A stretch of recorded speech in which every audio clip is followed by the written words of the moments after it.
મિત્રો આજે અમે વાંકાનેર તાલુકાના પલાસડી ગામે એક ખૂબ જ જટિલ પ્રકારના રોગની રિઝલ્ટ માટે આવ્યા છીએ. તો એમના મોટે સાંભળીશું. બેન, આપનું નામ શું છે? હસીનાબેન. હસીનાબેન. હસીનાબેન, તમને કંઈક તકલીફ હતી? શેની તકલીફ હતી ને કેટલા ટાઈમથી હતી? મારે આતરની સાંધી પડી ગઈ હતી અને 1.5-2 વર્ષથી આ દવા ચાલુ છે અને ડોક્ટરે ઓપરેશનનું કીધું છે. ઓકે હસીનાબેન, હવે આતરની અંદર ચાંદા પડ્યા છે એવું તમારા ડૉક્ટરનું કહેવાનું હતું. હા. અને અલ્સર થઈ ગયેલું. હા. અચ્છા, તો તમને શું થયું? ડરી ગયા હતા? હા. તો ડૉક્ટરનું કહેવાનું બીજું શું હતું? કે ઓપરેશન કરાવવું પડશે એવું કહેવાનું હતું? હા, ઓપરેશનનું કીધું કે તમારે ઓપરેશન કરાવવું જોઈશે. 1.5 લાખ થઈ છે કે તે મને લાગી જાય બીક. ઓકે.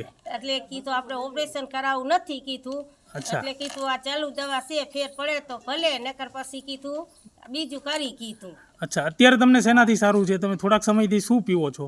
અત્યારે કેપ્સ્યુલ. આ કેપ્સ્યુલ આ થી રેનાટસ મને વેલનેસની કેપ્સ્યુલ પીવો છો બેન તમે? જરા તમે સાઈડ આમ કરજો સામે. મિત્રો, તમે જોઈ શકો છો રેનાટસ વેલનેસ પ્રાઇવેટ લિમિટેડની રેનાટસ નોવા બેન પી રહ્યા છે. હવે આપણે સાંભળીએ કે બેન, આ કેપ્સ્યુલ શરૂ કરીને કેટલા દિવસ થયા? 15 દિવસ.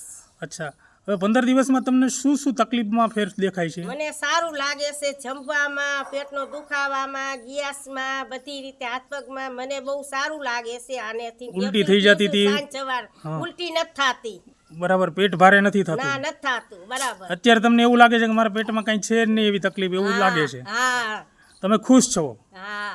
તો બેન, ઘરે ઘરે આવા જટિલ સમસ્યાઓથી પીડાતા દર્દીઓ હેરાન થાય છે, મોટા ખર્ચામાં પોતે સપડાઈ ગયા હોય છે, તો એમને તમે શું સલાહ આપશો? અમને એમ કહેવાનું સારું લાગે છે, આ દવા ચાલુ કરો. અમે તો ખરપાઈ ગયા દવામાં અને અમે હેરાન થઈ ગયા, તોય છેલ્લે અમને ઓપરેશનનું કીધું, પણ અમને આ કેપ્સ્યુલેથી બહુ સારું થઈ ગયું છે. એટલે અમારે આ દવા ચાલુ રાખવી છે. થેન્ક યુ બેન, તમે જે ઇન્ટરવ્યૂ આપ્યું બદલ તમારો ખૂબ ખૂબ આભાર.